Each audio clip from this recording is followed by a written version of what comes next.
Galaxy S25 Ultra.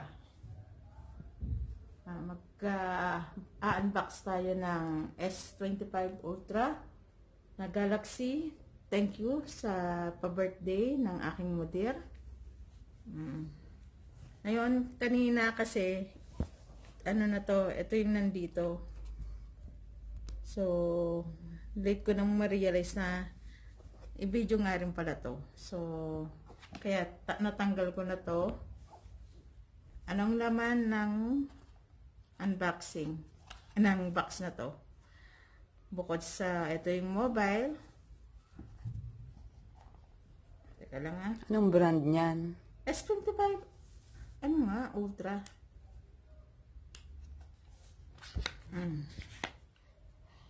Po.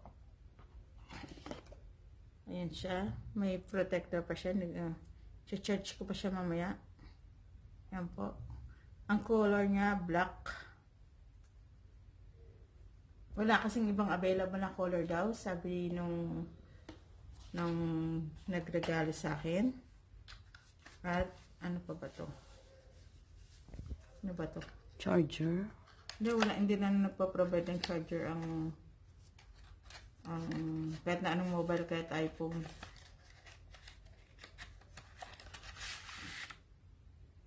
Ito yung pag ano ng SIM card, yung pag-o-open, yung key niya.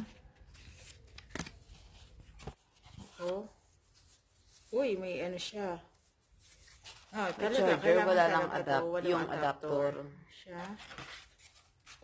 Pero bakit? Yun lang po laman niya.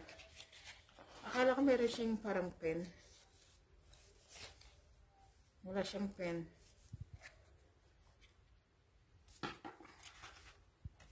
So, yun lang po. Yun lang po laman niya. Double check ko nga. Double check ko rin sa boss ko kung ganito lang ba talaga laman ito. Kasi first time ko pong makaano ng ganito. So, double check ko rin po. Baka kasi may kasamang dapat pen.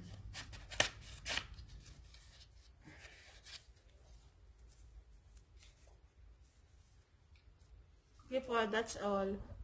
Thank you po. Guys, di ba hinahanap ko yung pen? Kakakalikot ko, ito pala yun. Inosente Ayun. Ito pala yung pen. So, ayan po. Thank you po. That's all.